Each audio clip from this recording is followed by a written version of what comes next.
So in this video, I just wanted to share with you 5 things that I've learned about closing big cases. Now, a lot of advisors I speak to just always make the assumption that they want to be doing bigger cases, working with higher net worth clients, with business owners. But like anything, there are pros and there are cons. And I didn't necessarily appreciate or respect kind of the cons that come with closing big cases. So I wanted to go through 5 things today with you that I've learned just from business mentors of mine and my own experiences that I think might change your perspective or at least give you some additional insight to be aware of as you are continuing to develop your business if you are going in that direction. So to give you a little bit of context, if we haven't met, my name is Anthony Anderson, co-founder of the Elite Companies. About a decade or so ago, when I started really forming partnerships with CPAs and attorneys, I started getting the opportunity to at least swing at or see, bigger cases. And I remember as they started piling up, I was on a whiteboard like this and I drew them all out and I did the total revenue that I was expecting to come from these cases if they closed. If all of them closed, it was going to be 1.2 million my revenue that year. You know how much I made that year? $37,000. 37,000 out of 1.2 million. I had no idea what I was doing. I kind of laugh about it now, but it's like I figured out how to kind of find the oil vein, if it's called a vein with oil, and I tapped into it with the CPA partnerships and the attorney partnerships, but then it started shooting out of the ground. I was going around with my hands open like this and the oil's just dripping through. I had nothing to catch it with my t-shirt, and I really had no idea what I was doing. So that was about a decade ago, and if you fast forward to today, so I run what's called a multidisciplinary firm, which means under one roof, we have financial advisors, insurance agents, accountants, attorneys, and other niche specialists or virtual family office. And one of the things that we've done is we've specialized in working with high net worth individuals and business owners. And so we've created a proactive planning team. And all this team does is help advisors in our community to actually close bigger cases by managing these variables, these 5 that I'm going to go through with you today, and then a dozen more. But these are probably the most important 5 things. And we have today over 80 cases with that I would classify as a big case, with clients that have net worths of minimum of $10 million. And the largest client in that case of 80 is about $1.1 billion. And so our team just helps advisors manage these kind of cases. And in terms of last year, I'll give you some examples. In terms of insurance AUM and financial planning fees. So our largest insurance case last year was 1.1 million of target premium. Our largest AUM rollover was 17 million, and our largest financial planning fee was about 120,000. Now people always say, why would somebody pay $120,000 in a planning fee? You're just ripping them off. And the reason is because by implementing that plan, which the client did, they saved over $1.3 million in taxes. So I share all of that just to give you a little bit of context of where it started and how much changed over the last 10 years roughly. And really as a result of just having the fortune of some really good mentors that have built great businesses. And this is the space that they operate in. So they've really helped me learn a lot. And I've been fortunate enough to attract and build a really good team at our company that now helps advisors in our training community to kind of leverage this experience. So without any further ado, big cases. Here are the 5 things that I really think you should be aware of, at least. If you're already working with big cases, hopefully these 5 things help you close more. And if you're just getting into this space, they're really good to be aware of. So from a mindset perspective, you know what you're stepping into. The first one is know the odds. The odds of the case closing are going to look very different than the odds of you closing a case for, let's say, a financial plan or proposing an annuity after a workshop or something like that. The odds are much lower that these big cases are going to close. Even if you have a well-established process and a good team, it's still challenging. And if you don't have a good process or a good team, you just happen to stumble upon a good case, they're really low. The odds are really low. And I'm all for being positive and optimistic and manifesting the ideal results, but you should just know the bigger the case, the more variables typically there are, meaning the more professionals that want to get involved, the larger the egos, the larger the fear, the larger the emotion, all of these things that are actually quite hard to control, and at the end of the day are going to reduce the odds of actually successfully closing that case. So just know the odds. The odds are it's likely not going to close, which is why we move on to the second. Desperation destroys, okay? I tell you the odds so you don't get desperate to close that case.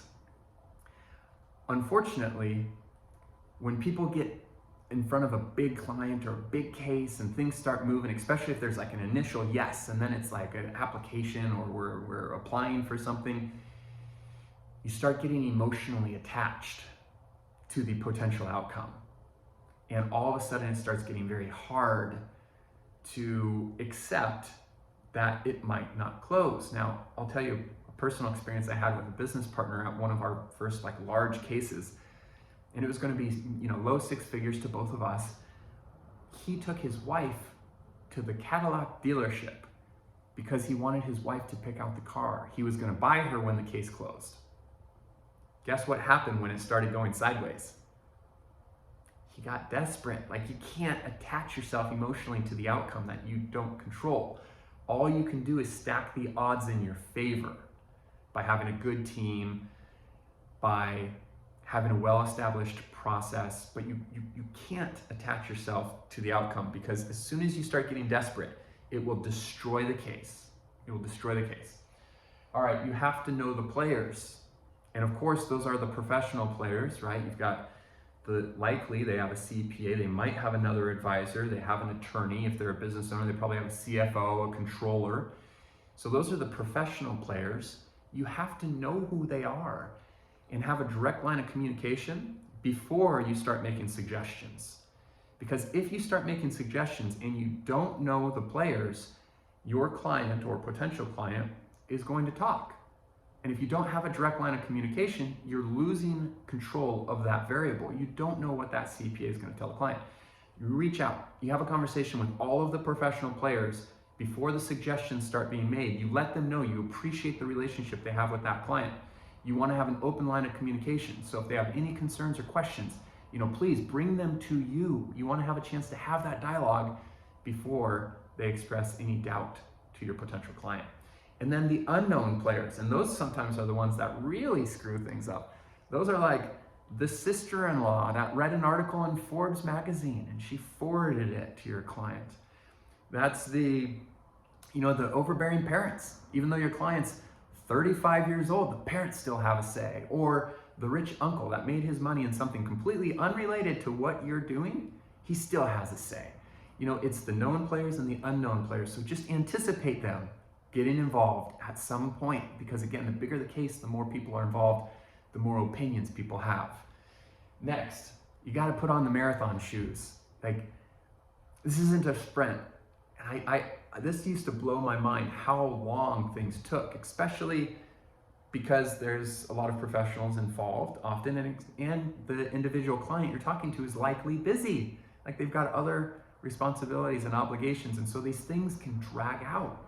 It's not uncommon for it to go 6 months, 9 months, 12 months. Are you willing to run that marathon for 12 months, staying patient, not getting your ego attached, not becoming desperate, still running, and not making any money along that process either? Like, you have to be willing to run that marathon, recognizing that it's actually even worse than a marathon. A marathon, is 26 miles. So you're like, okay, I'm on mile 12, I'm on mile 24. You're getting closer. It's like a marathon, but without knowing if the marathon's actually 14 miles or 26 miles. They could tell you it's an 18-mile marathon and you're on mile 17 and a half, and you're like, oh, I can see the finish line. And all of a sudden, 2 guys pull up in a truck and they jump out and they grab the finish line, they jump back in the truck and they take down the road, and then they turn a corner. You're like, what just happened to my finish line? You don't have any say in that. Like, you just got to keep running if you want to finish that race. So just understand it's a marathon. It's not a sprint. It likely will not go fast. These meetings will get canceled. They'll get rescheduled. Paperwork won't get submitted. And then you might think you're almost to the finish line, and then they're going to jump out and move it in front of you. And you just kind of got to decide, can I keep running? All right, so put on the marathon shoes.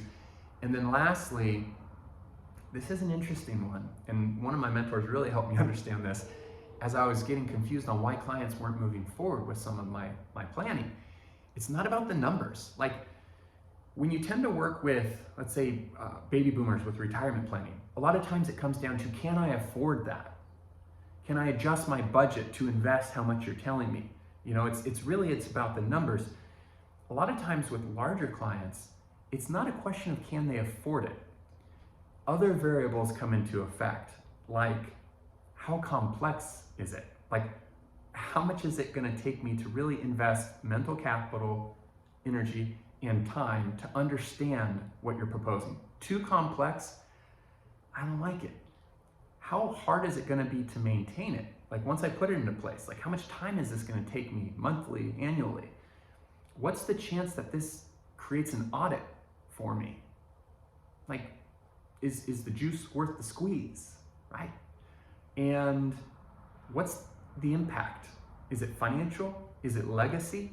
Like, what is this actually doing for me? I remember sitting down with a higher net worth individual. He's a business owner, he had kids, grandkids. And what we first proposed to him was this really cool estate planning structure that was going to significantly leave more to the kids. And we just made the assumption that that's what he wanted. And he said, you know, I like you guys overall, and I appreciate the time you put in this, but honestly, I've already kind of regretted how much I've given my kids. I feel like they're entitled. They're not really willing to work as hard as like what I did. So the idea of just leaving more to them, it's not in line with what I want to do. So we had to kind of quickly pivot, and we asked about what nonprofits or charities he donated to. And it turns out he was a huge supporter of the university he went to. And so we ended up doing the same planning, but leaving significantly more to the university he went to. So those are 5 things that I think are really interesting if you are going to be focusing on or investing time in big cases. You know, you got to know the odds and appreciate that there's more variables that are hard to control, which means there's less likelihood that it's actually going to close. There are things you can do, obviously, to improve those odds, but just recognize you're not going to have the same closing ratio. Desperation destroys. You can't emotionally connect to the potential revenue or the outcome or what it's going to do for the career or how excited your spouse is going to be. Like, don't go down that path. You just got to control what you can control and not emotionally connect to the result. The third is know the players. Again, obviously, the professional players. Reach out proactively, form that relationship, make them an ally before they get backed into a corner by the client asking them about something that they haven't yet been exposed to. Fourth is put on those marathon shoes, because it's going to be a marathon, and the finish line is going to continue to move. I promise you, for the good and the bad. You think it's dead. Oh, nope, it's not. It's coming back to life. Oh, you think you finished it and you close it. Nope, you haven't closed it. There's some last little variable. It's gonna happen. And then the last one is, it's not always about the numbers. So make sure you ask them. Like, don't assume. Make sure you ask what the priorities are here. So I hope this was helpful. One thing that another one of my mentors, many of you have probably heard me reference John Cutton before, but one thing I remember he told me about big cases is he said, you know, in our industry, a good and a well-run business should be much like a baseball team that wins the game. It should be won based on the singles, doubles, a couple triples. Like you want to have either enough revenue coming in or enough of a reserve where you don't rely on the grand slam or the home run. You should win the game whether you get the home run or the grand slam or not.